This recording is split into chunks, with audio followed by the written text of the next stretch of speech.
Welcome to this explainer. Today, we're diving into an absolutely massive paradigm shift that is fundamentally rewriting how software is built. Right now, as we speak, we are moving away from the era of fast, informal vibe coding, and we're stepping into the disciplined, governed world of accountable agentic engineering.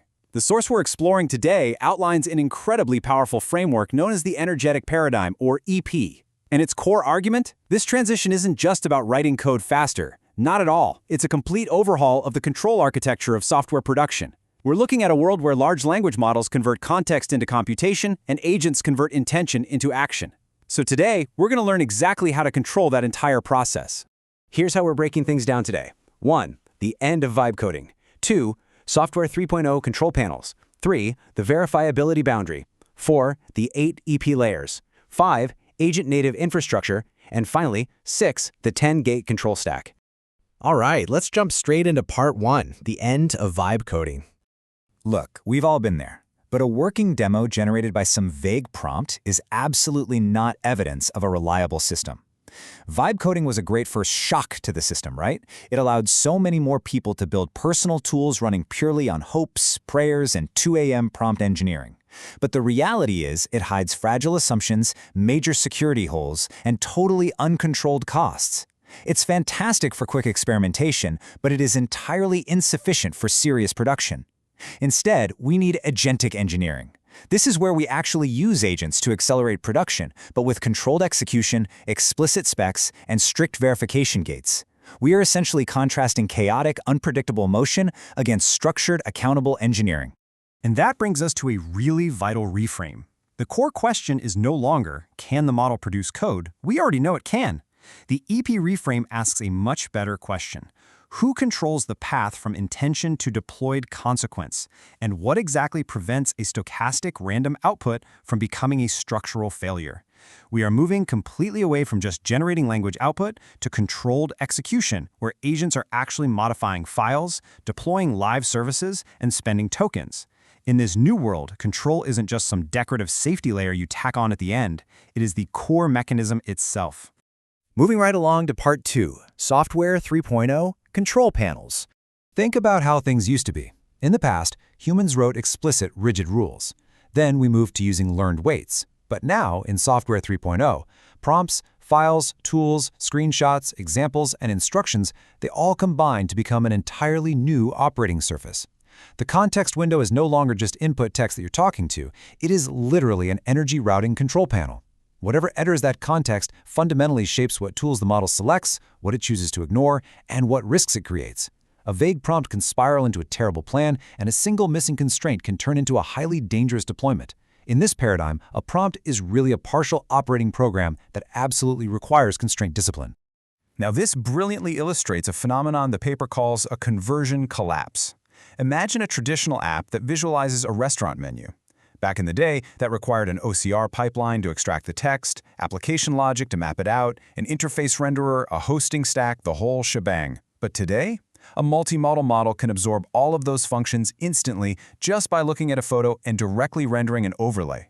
The old software layers just completely disappear. But here's the catch, and it's a big one. As these workflows compress and the model does way more work internally, we have far fewer intermediate artifacts to actually inspect. This dramatically spikes our need for strict observability and entirely new verification gates. Okay, let's get into part 3, the verifiability automation boundary. We have to dispel a common myth right now. Agents aren't uniformly intelligent, and they definitely aren't universally autonomous. The EP verifiability principle states that a domain only becomes agentically scalable when outputs can be verified cheaply, repeatedly, and close to the point of action. Code can compile, tests can pass, math can be double-checked. That is exactly why code generation is moving at warp speed right now. But in areas where verification is weak, like complex strategic decision-making, the agent has to be heavily constrained. It should be converted into a proposal generator rather than acting as an autonomous actor. And this leads to what the paradigm calls jagged intelligence. Why might a model brilliantly refactor a massive, complex codebase, but then completely fail a simple common-sense task, like deciding whether to drive or walk to a car wash when the only real goal is just to get the car washed? A weak interpretation just says, well, the model is stupid. But the EP interpretation says, no, the task fell outside the active reliable circuit. Models are essentially statistical ghosts. They are powerful behavior patterns summoned by context. They are not animals with inherent survival drives or basic common sense. You don't just blindly trust a ghost, right? You test the circuit it operates in. Let's dig into part 4, the 8 EP layers. The paper outlines 8 highly explicit layers that form the bedrock of agentic engineering. It starts with intention conversion, turning human intent into a controllable task with strict constraints. Next is specification control, to clearly define permissions. Then, tool routing ensures we're using tools to turn uncertainty into actual evidence. Right alongside that are verification gates to stop any unproven flows dead in their tracks, and failure diagnosis to pinpoint exactly what went wrong. From there, we manage costs like compute and tokens through resource governance. And finally, holding the whole thing together, we have human direction to ensure we actually know why we're building something, and deployment responsibility to keep a human fully accountable at the end of the line. These layers ensure intention and execution are governed as one single, continuous path. Drilling down into that 5th layer for a second, we have the EP failure taxonomy. Under this new framework, simply shrugging and complaining that the code failed is no longer an acceptable diagnosis. We have to localize the exact structural failure. For example, say an agent mistakenly matches payment credits by an email address instead of a persistent user ID. That is not a task failure. Technically it produced a working flow. That is an identity failure. The agent tied flows to the wrong entity and sacrificed user funds in the process. We absolutely must classify failures accurately if we want to build a proper correction architecture. Which brings us to part 5, agent-native infrastructure. Most of the digital infrastructure we use today is built for human eyeballs. We're talking menus, buttons, pretty pages. But agent-native infrastructure, it has to expose legible sensors and actuators specifically for agents. The environment itself must become machine-readable, complete with explicit state inspection and detailed audit logs. But crucially, it also has to be heavily constrained against absolute chaos, using strict actuators, reversible actions, and verification hooks attached to literally every single action. We are in the middle of a massive transition from human-operated software to agent-operated systems, and we desperately need the right governance grammar to manage it. And finally, part 6, the 10-gate control stack. This right here is the vertical 10-gate EP control stack. Think of it as the operational spine of production software. It places a strict, non-negotiable verification barrier between every major transition to convert stochastic, random labor into truly accountable production. For instance, an intent gate clarifies the goal before a single thing even starts. A spec gate defines the data model. Further down the line, a verification gate requires adversarial checks. And an escalation gate instantly returns control to a human when uncertainty or risk crosses a certain threshold. This control gate system works alongside deduction and human understanding to guarantee that absolutely no automated action happens without explicit authorization and solid evidence. So, what does this all mean? Here is the ultimate takeaway presented in the paper. Yes, agents can generate code and operate tools at a massive, unprecedented scale.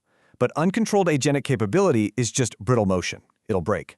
The energetic paradigm turns that raw capability into true engineering by making the decisive flows visible and protected. It adds control, constraint, discipline, verification, and essential human direction. The future isn't just about coding faster. The future is absolutely about controlled agentic production. Because of this fundamental shift, how we handle hiring and education has to change. The elite skill of tomorrow is no longer your typing speed or how well you memorize API details. It is the controlled direction of stochastic labor. As agents take over the repetitive typing and execution, human value moves upward. Our final bottleneck is pure understanding. We need deep systems thinking, mathematical reasoning, and sharp security awareness. You can outsource the typing to the machine for sure, but you cannot outsource the understanding required to hold the system map and take final responsibility. As we navigate this massive transition together, I really want you to look at your own workflows.